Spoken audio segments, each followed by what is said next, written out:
Fine. He has stage fright. It's perfectly okay. It's natural for these sorts of things. Now, what we're going to try to do is a little bit of an exercise where I'm going to take the ball and I'm going to place either one inside the bucket or inside of my hand. Okay? Very simple. All you have to do is just remember how many go in the bucket and how many go in the hand. Very, very simple. So what we're going to do is we're going to take the first ball and place it inside the bucket. Take this ball, place it inside the hand, and we're going to take the last ball and put it inside the bucket. So if I have 2 in the bucket and 1 in the hand, how many are in my hand? 1. 1, right? No, there's 3. There's 3. There's 1, there's 2, and there's 3. But we can try this again because I did miss that my first time too, so that's perfectly fine. We can try this again. So remember, you take each ball, take the first ball, you place it inside the bucket. Take the second ball, place that inside your hand, and then you take the third ball and you place that inside of the bucket. So if I have 2 in the bucket, 1 in the hand, how many are in my hand? 1, you would think, but it's actually 3 again. That's 1, that's 2, and that's 3. But I'll tell you this because I think by now people tend to pick up on the pattern and they do tend to realize what the outcome is going to be. So we're going to do this one more time just for the sake of continuity. So we're going to take the first ball and place it right inside the bucket. Take the second ball, place it inside the hand. We're going to take the last ball and we're going to place that inside of the bucket. So if I have 2 in the bucket, 1 in the hand, how many are in my hand? Got 3. 3, right? You know, let's just start over. Let's just start over then. Now then, ladies and gentlemen, thank you very much for joining me today. My name is Master Cody Hilderbrand. I am a master in the art of prestidigitation, misdirection, sleight of hand, or in layman's terms, magic. Sir, I apologize for your choice in baseball teams, but that's not your fault. That's not your fault. It's okay. Now, a little bit of an exercise just to get everybody acclimated in the spirit and in the mood. What I need everyone to do is put their arms out with their hands palm down. And French. You're going to turn your hands so that way your thumbs are down and your palms are facing out. Take your right hand so it goes over your left. Oh, I know this. And then you're going to interlock all of your fingers except for your thumbs. You want your thumbs to be pointing downward. Okay, very good. Ladies in the back, you're doing a very good job. Now then, do it as I do on 3. Here we go. 1, 2, and 3.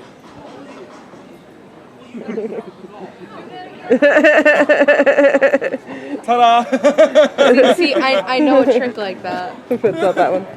Oh, very good. It's very good, very This good. one. So, as far as magic is concerned, magic can be done a number of different ways. And as the years progressed and as time went forward, magic decided that it wanted to have some subsections to it. So like if you were to take basic math, math progressed from just addition and subtraction to later on trigonometry and geometry and algebra and all of these other subsections. The same can be applied for magic.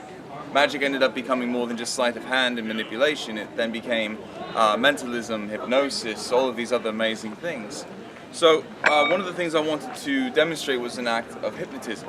But after learning what hypnotism was for years, it seemed rather redundant because it was just you bring up a person on stage, make them fall asleep, you put them inside of a trance, and then once they're inside the trance, they would do something, you know, stereotypical, like they'd cluck like a chicken, moo like a cow, or act like that cousin they purposely neglect, something along those lines.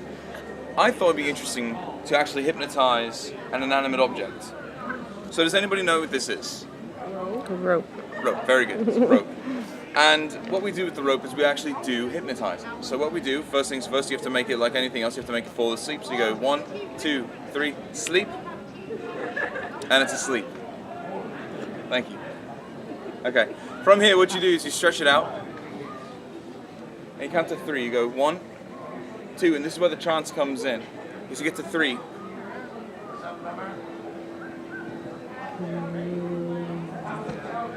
and it's able to hold itself perfectly still.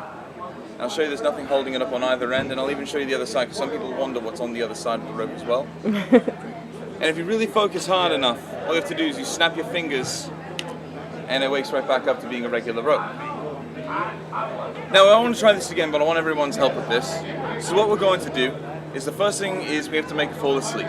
So what we do is I count to 3, I go 1, 2, 3, everyone claps their hands, and then they say sleep. Very simple. So we go 1, 2, 3, sleep. Very good. Very good. When it comes to the trance, what we do is we hold out our arms like so, and then we wiggle our fingers. That's the part of the trance. And you wiggle your fingers until I tell you to stop. Very good. You're paying attention. You can stop. Okay. So from here, what we do is we make it fall asleep. That's the first part. So remember, it's 1, 2, 3, sleep. Okay. So if we want to make it fall asleep, here we go. We go 1, 2, 3, sleep. Very good. It fell asleep. We're all experts now. From here, what we're going to do is I need everyone to hold out their arms like so. Very good. You're going to wiggle your fingers on 3. Ready? 1, 2, and 3. Wiggle your fingers for me, please. You're doing a very good job. Do not stop. Ooh, very good, very good. I'll show you there's nothing holding it up along this line, nor is there anything holding it up over here. I'll show you on the other side as well. I need everyone to stop wiggling their fingers on 3. 1, 2, 3, and stop. And you all did a very good job. Give yourselves a round of applause. Thank you very much. Now that was an act of hypnotism, but the other side of magic too that most people don't know, one of the other subsides is mentalism. Mentalism is just merely reading someone's mind, taking someone's thoughts and projecting it out into reality. Now what I wanted to do is actually an example of mentalism with a deck of cards. Now I'm going to leave this deck of cards right here for everyone to see, but I'm not going to use them just quite yet. Inside of this deck of cards, I have made a prediction, and I'm going to show you all that prediction in just a moment. But to help me with this, I actually do need the assistance of somebody with a very good imagination, and someone who knows the deck of playing cards very well. Is that anybody here? Do you know cards, my friend? No? Would you like to help me with this still? Very good. I'll tell you what, you can actually stay right where you are, young man. I'll actually help you out right from where you are, okay? What's your name? Kenny? Teddy. Teddy. Oh, very good, Teddy. Okay, Teddy. I have another deck of cards for you right back here, okay? So I'm going to get these out. And I understand you might not be able to see them, but that's okay. They're invisible, okay? Now, Teddy, I'm going to take these cards, I'm going to toss them to you in just a moment. What's going to happen is when I toss them up, they're going to do 50 flips in the air, and then you're going to catch them, okay? Here we go. Ready? On 3. 1, 2, and 3. There they go. They're doing the flips. Get ready to catch it. Catch it! Very good job. Very good job. You're a professional athlete, I can tell. Yes. Now then, Teddy, what you're going to do is you're going to go through the cards, okay? Well, you want to take them out of the box first, my friend. That's usually the yes. That's usually the first thing you want to do. Very good. Toss the box away. You don't even need it. Just throw it away. Perfect. Now go through the cards. You're going to see there's a couple of jokers. Yes. Take those jokers out. Throw them away. You don't need those either. Very good. We're making a mess. I love it. Now, Teddy, what you're going to notice as well is that inside of these cards there are 2 colors. There's red cards and there's black cards. Which color would you like to keep? Red or black? Red? All right. So you want to throw the black cards away? Very good. Throw them all away. You don't need them. Perfect. Now, when you look closer inside the red cards, there's 2 different shapes you're going to see on the cards. The first shape are hearts. Okay, hearts look like this. And then the other shape you're going to see are diamonds. And diamonds, Teddy, are going to look like this. Okay, they're going to look just like that. Now, which one of those shapes do you want to keep more? The hearts or the diamonds? The diamonds, very good. They are a girl's best friend. You have to remember that. I actually just learned that lesson earlier this week. Now, what you're going to do is you're going to take the hearts, throw them away. You don't need those at all. Very good. Now, you have all of these options to choose from inside of the diamonds. Now, would you prefer your card to have a picture or a number on it? A picture. Okay, take all the numbers, throw the numbers away. You don't need those. Now, with the pictures, you have 3 cards left. You have a jack, a queen, and a king. Which one do you want to keep the most? The jack. Ooh, very interesting. No one ever chooses the jack. Here's what you're going to do. You're going to take that king and the queen, you're going to throw them away. You don't need them. Very good. We've made a huge mess. I love it. Now then, what you're going to do, Teddy, is you're going to take your jack of diamonds, hold it up in the air, and you're going to show it to everyone. And everyone's going to say, ooh. And then everyone's going to say, ah. Ah. Yes. I love when that works. No one ever actually does that. Thank you for that. I appreciate that a lot. Okay. Now, Teddy, you're going to take your card and you're going to put it back inside the deck. Well, okay, we made a mess, but hang on, I actually do. Fortunately for you, Teddy, I have a spare. I'm very prepared like this, yes. Yes. And don't just stand back there. You can have a seat, please. This is a warm and welcoming area. Now, Teddy, it's okay. This is a safe place, I promise. Teddy, I'm going to toss these cards over to you. Go ahead and catch them. Very good. Now, you're going to take the cards out of the box again. You're going to hold on to the box this time. You're going to need the box. You're going to take your card and you're going to place it back inside of the deck, but facing the opposite direction. So if all of the other cards are face up, yours will be the only one face down. Can you do that for me? Very good. Go ahead and do so. Shuffle the cards up. Make sure they're nice and mixed up. Young man, I'm taking you to Vegas with me. You're very good at this. Very, very good at this. All right, now that the cards are in an order that no one knows, you're going to take your cards and you're going to place them all back inside the box. Very good. And you're going to toss them right back to me. Very good. Nicely done. Now, I know the bees are everywhere today. It's atrocious. Now then, what we've done here is I'm going to set your deck right there, okay? Nice and safe. We took an imaginary deck of cards. From that, we were able to filter down by the color, which you chose red, the suit, which you chose diamonds, and then inside of the diamonds, you chose the jack. Now, you took that jack from an imaginary deck and you turned it face down and put it back among all of its face-up friends. Now, as I stated at the very beginning of this, I have a deck of cards right here which I have not touched, correct? But if I were to go inside of this deck of cards, if you remember too, I also said that I had a prediction made, yes? So if I were to go through these cards, you can see how all of mine are face up as well. But there is one that's face down among all of the others. And I believe, Teddy, if you look even closer, this should look very, very familiar to you as well. Teddy, thank you very much for that. And I'll tell you this too, my friend. I've done this 51 other times today already, and that's the first time that worked. So thank you for that. Okay. No one laughs at that either. Thank you. I like you guys a lot. This is going to be a really good show now.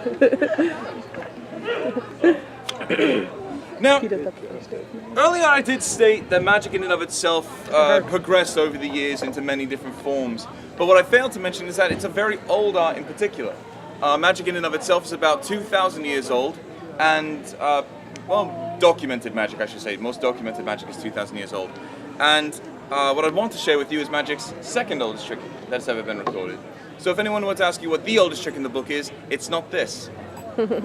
But this is actually something that comes to us from China, and most people have seen this trick before done with much larger rings, more like big 12-inch rings. Now, I use 4.5-inch rings just because I like the size, I prefer the smaller ones, and they're much more versatile than the larger ones are. So what we do here is there are 4 of these. There's 1, 2, 3, and 4. They're all solid and they are all separate. Now the idea here is very, very simple. You take 3 taps, you go 1, 2, and on that 3rd tap, it'll look as though the rings have actually linked together. But you have to remember something, this is an illusion.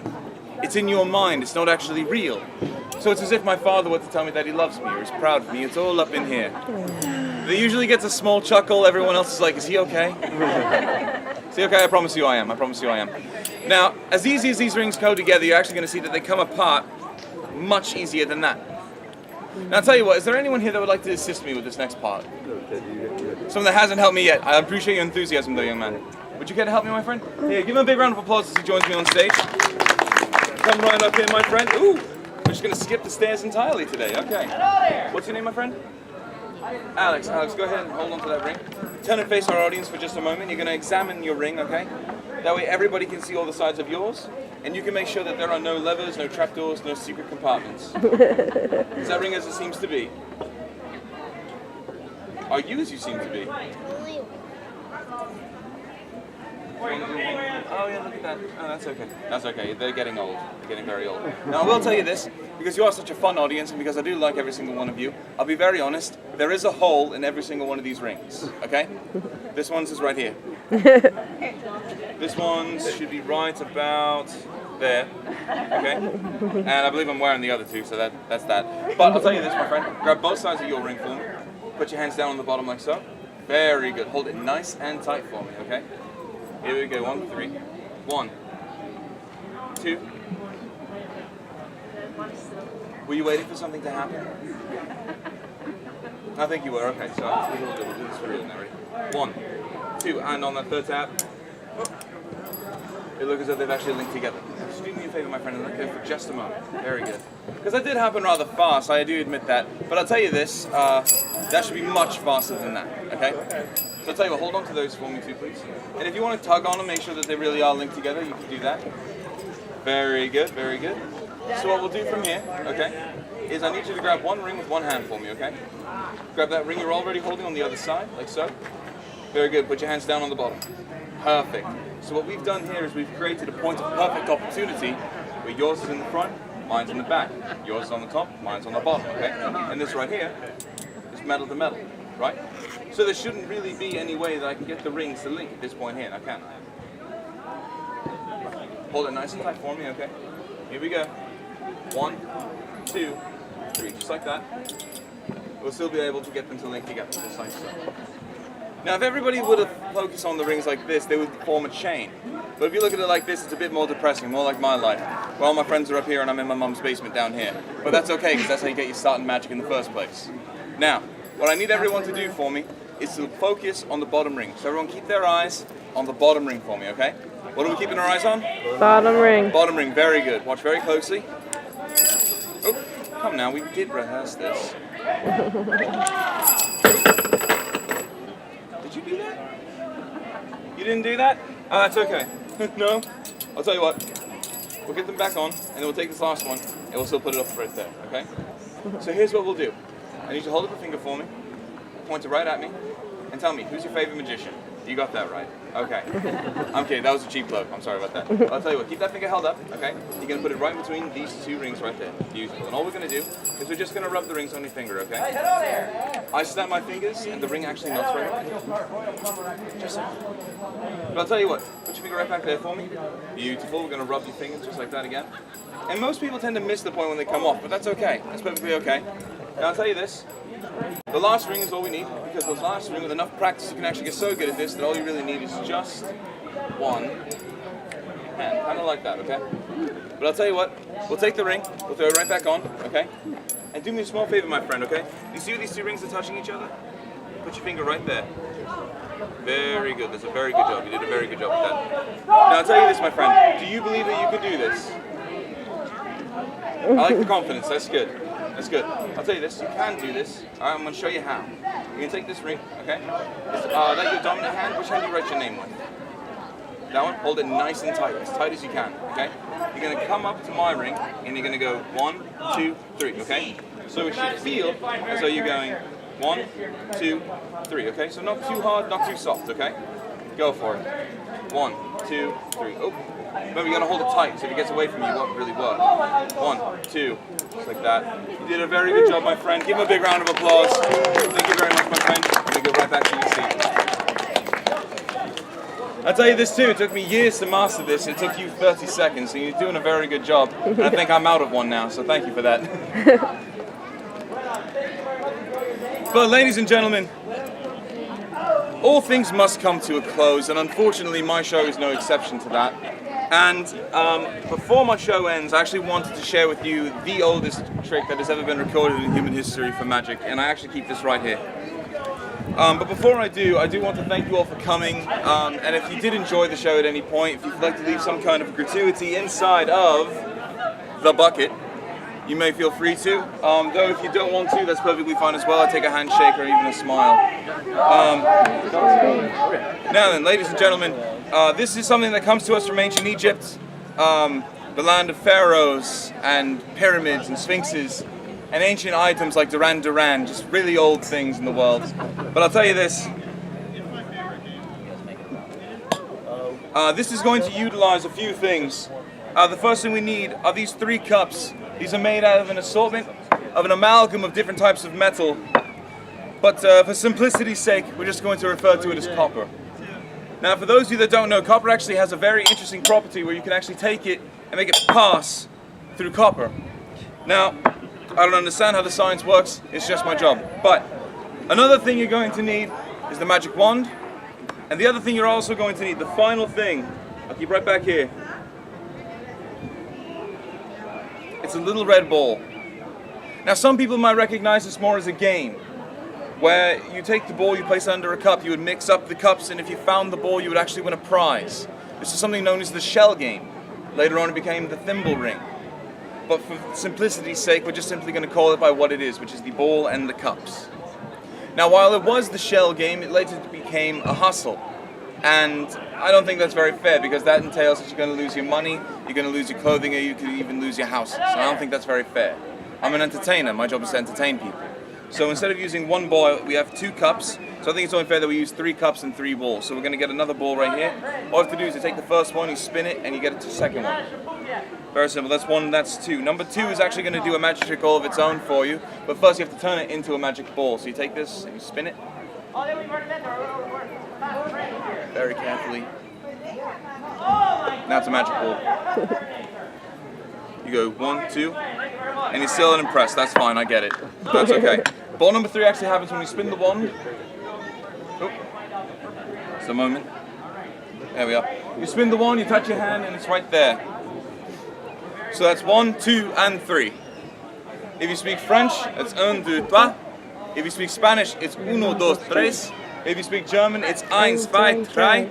But if you speak Roman, it's I. It's very simple, you can't make these things up. Now what we're going to do from here is very simple. All you have to do is keep your eyes on the little red ball, okay? You take it, you place it into your hand, give it a tap and a blow, and the ball is gone. We'll do the same thing with this ball over here with ball number 2. Take the ball, place it into your hand, give it a tap and a blow, and it's gone. Ball number 3 is also usually the most difficult ball to do, so you have to watch very closely. Did you all see it vanish yet? No, well, it hasn't gone, that's why. Aye. It's okay, you gotta pay close attention to these things, yes. Place it in the hand, you give it a tap and a blow, and the ball is gone. Where in my life, the ball is gone. How are you? Oh, good.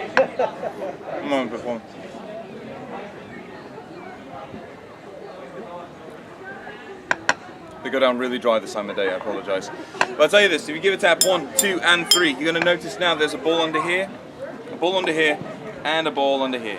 So you have 3 cups, 3 balls, and we're ready to begin. Now, well, thank you. Now what we'll do is we'll do this a little bit differently. I'm going to place 1 ball underneath each cup. So 1 under there, 1 under there, and 1 under here. Let's see here. Sir in the back, hi, how are you? Well, how are you? Good, thank you. No one ever asks. Thank you for that. What's your name, my friend? David. David. Very simple for you, David. A, B, C. David, choose a cup. B. B. All right, David, listen and try again, okay? A. B, C. Choose a cup for me, David. A. A. Yeah, you see how easy this job really is? I'm only joking. David, you chose B, right? That was your actual choice? Very good. So then we'll take the ball out from B invisibly, okay? So for those of you that have never seen a miniature invisible red crocheted ball before, I have one right here.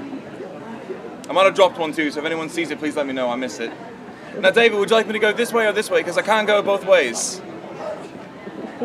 Oh, grow up! Which way would you like me to go? Your left. My left, so this way? Okay, very good. Then I'll drop it right over here, okay? Now you'll see then that it actually leaves your cup and it'll actually travel over to the one that you picked, okay? And this is going to happen every single time. People usually wonder what happens when it goes this way. I'll show you. So you take the ball, place it back underneath each cup. You take the wand, you take the ball back out and you drop it over here. So it should look like the ball left this cup and now it's gone over to the one that you picked every single time. Now from here what we're going to try to do is we have 2 underneath and 1 on top. We're going to take the cups, stack them on top of one another. You run the wand down the side like so, and you'll actually now see that the ball melts down, joining all of its friends underneath. So you have 1, you have 2, and you have 3. But at this point too, I do have an idea that some people might be a little bit skeptical. Some people do think there's a gigantic gaping hole in the bottom of one of these cups. And that's okay, I understand. But what we're going to do from here is we're actually going to take each ball and we're going to take this one final step further. In this case, what we're going to do is we're actually going to take each ball, we're actually going to eliminate it from the game entirely. So we're going to take each ball, and we're actually going to just get rid of it. We're going to do the same thing with this ball right here. Take this ball, get rid of it. Do the same thing with the last ball. And for some reason, unbeknownst to me, I don't really know why, but this ball likes to come back. It's very rude, it sasses me, I don't appreciate it, but that's okay. Now, take this ball, we get rid of it, and we give it a tap. We go 1, 2, and 3. And remember, every single time, the balls are always going to come back underneath the cups, except this one got bigger. Don't really understand how that works. It's okay, I know, I don't understand it myself. If you love that, you're gonna love this one got bigger too. And if you also paid attention, that one definitely got bigger as well. But at this point too, most people tend to miss that the balls got bigger, and if you missed that the balls got bigger, then you probably missed the lemon under that cup, and the lime that I keep underneath that cup. Ladies and gentlemen, thank you very much. My name is Master Hilderbrand. Thank you for your time and your attention. Again, if you enjoyed the show, please feel free to leave a gratuity in the bucket, though it is not required. This is just my full-time job, and this is how I make my living. Thank you very much, everyone. Enjoy the rest of the fair. If you are over 21, later on today, there's going to be a beer chugging contest. Definitely take part in that if you can. And please, enjoy the rest of the fair. It's a wonderful, wonderful time.